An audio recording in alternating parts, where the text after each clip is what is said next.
Hey guys, and welcome to Midnight Auto. This is Josh. We're actually going to be working on this old Yamaha Warrior 350.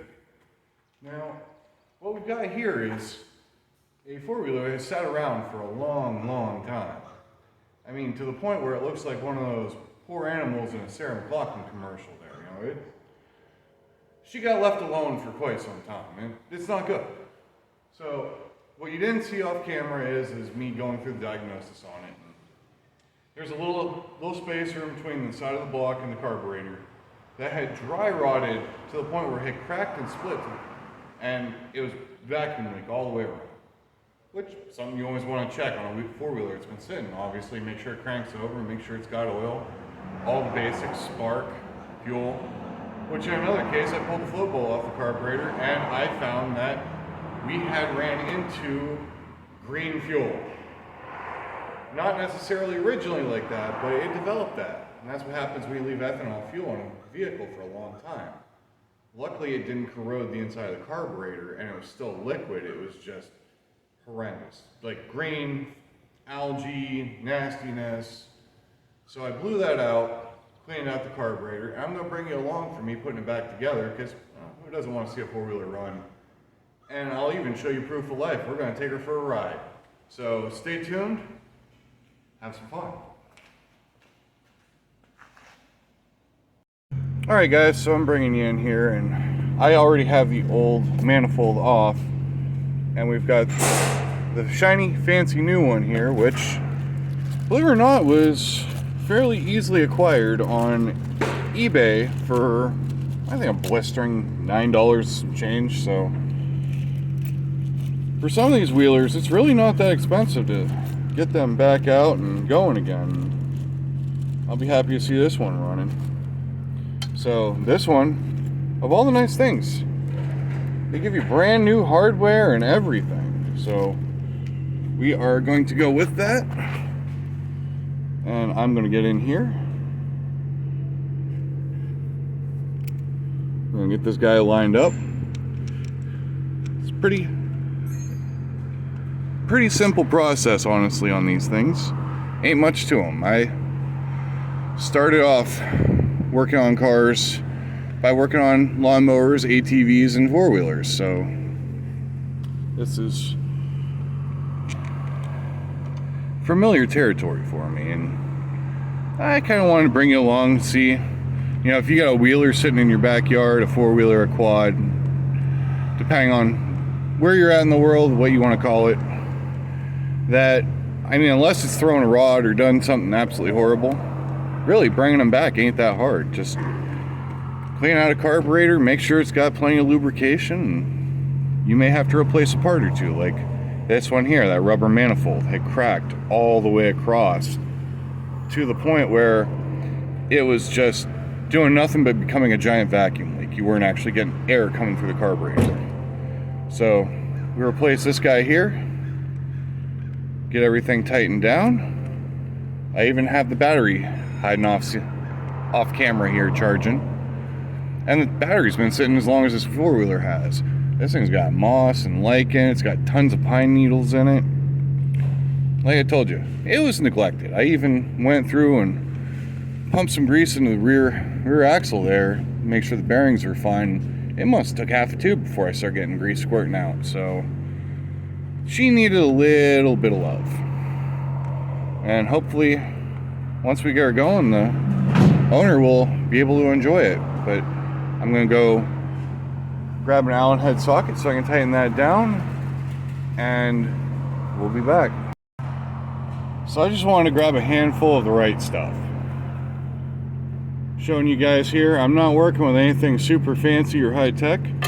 Just a couple wrenches, a couple Allen keys, just so we can get in there and get everything snugged down the way it's supposed to.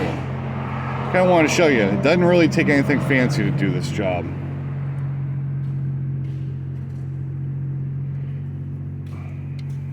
Just a little bit of patience and dedication.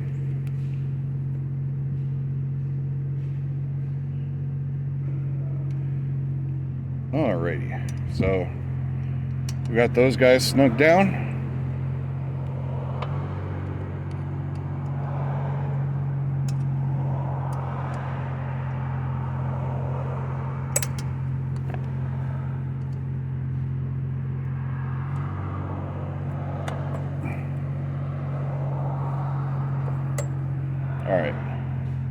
So good and tight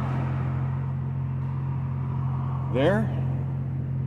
And we got our carburetor here. Always make sure your O-ring's in good shape when you go to put this back on. Now, last time I was able to kind of pull the air box out of the way so I can get this guy up in here, which I think we can do again. There we go. We'll be putting that back on here soon. But we got that. Let me see here, really grab our brand new hardware, which I've set down here.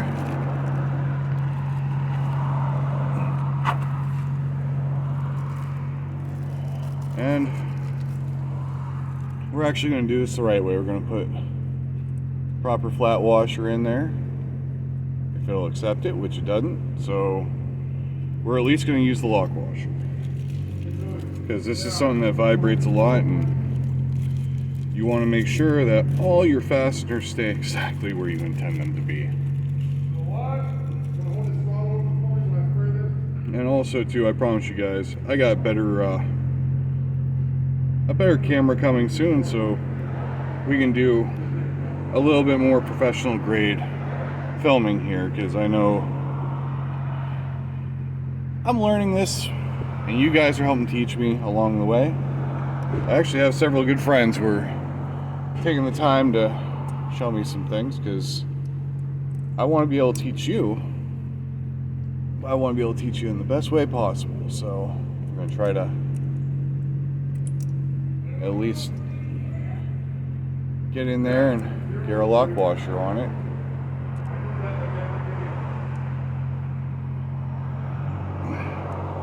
As long as I can get my fingers in there. Well, let's see if the bolts at least fit in the Chinesium kit, because there is no room for anything else.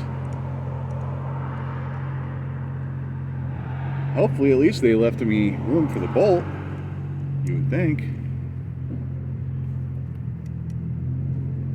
If not, we're going to put the original ones back in there, because I know they fit.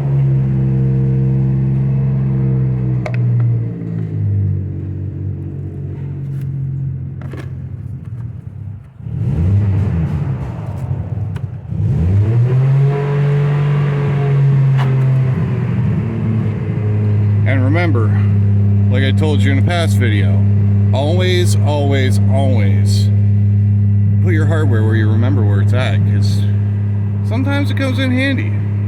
This one came with the new hardware kit, and sometimes it just doesn't fit.